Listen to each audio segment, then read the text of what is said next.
আশা করি সামনে কুরবানি ঈদে এই ভিডিওটা আপনাদের অনেক কাজে লাগবে।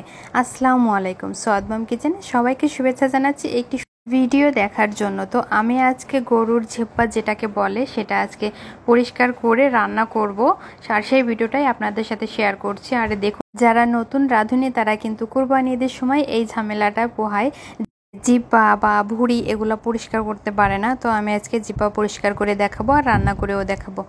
তো প্রথমে আমি এখানে জিব্বার ভিতরে একদম ফুটন্ত গরম পানি দিয়েছি, আর ফুটন্ত গরম পানি দিয়ে দেখতে পাচ্ছেন আমি কিন্তু একটু নাড়াচাড়া করে দিচ্ছি, এপিট ওপিট করে দিয়েছি, আর 10 মিনিটের মতো রেখে দিয়েছিলাম ফুটন্ত পানির ভিতরে।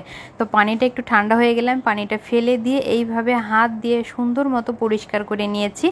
আর দেখুন, পানিটা কিন্তু ফুটন্ত গরম পানি হতে হবে, তা না হলে কিন্তু এরকম সুন্দরভাবে হাত দিয়ে উঠাতে পারবেন না, সেক্ষেত্রে কিন্তু উল্টাটা হবে যে পরিষ্কারই করতে পারবেন না। তো এই যে সুন্দর করে আমি এখন এভাবে পরিষ্কার করে নিয়েছি, আর এই দেখুন জিব্বাটা কত সুন্দরভাবে পরিষ্কার হয়েছে। আর পরে কিন্তু একটু বটি দিয়েও এভাবে চেঁচে ফেলে দিতে হবে সাইড থেকে। আর এই যে আমি এখন ছোট ছোট টুকরো করে কেটে নেব, তবে যার যেমন পছন্দ সে কিন্তু ছোট করে সাইজ করে কেটে নিতে পারে।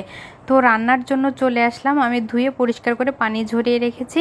আর এদিকে কড়াইতে তেল দিয়ে তারপরে এখানে সব মশলা দিয়ে দিলাম, আদা রসুন জিরা মরিচ পেঁয়াজ বাটা গরম মশলা। আর মশলাটা পুড়ে যাচ্ছিল, তাই আমি এখানে সামান্য পানি দিয়ে দিয়েছি। আর মশলাটা এখন সুন্দর করে কষিয়ে নেব। আর এই দেখুন, এটা কিন্তু আমি ভালো করে সুন্দর করে ধুয়ে নিয়েছি।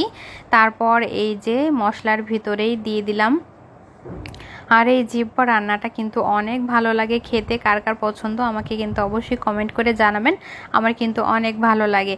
তো আমি কিন্তু এর ভিতরে আলুও দিয়ে দিয়েছি, এখন সুন্দর করে একটু কষিয়ে নেব এই মশলার সাথে, একটু সময় নিয়ে কষাতে হবে। আমি প্রায় 15 থেকে 20 মিনিট ধরেই এটাকে ভাজা ভাজা করে কষিয়ে নিয়েছি, তাতে করে মশলাগুলো সুন্দরভাবে কষানো হবে আর একটা ভাজা ভাজা যে একটা ঘ্রাণ। এখানে কিন্তু ঝোলের পানিটা দিয়ে দিয়েছি।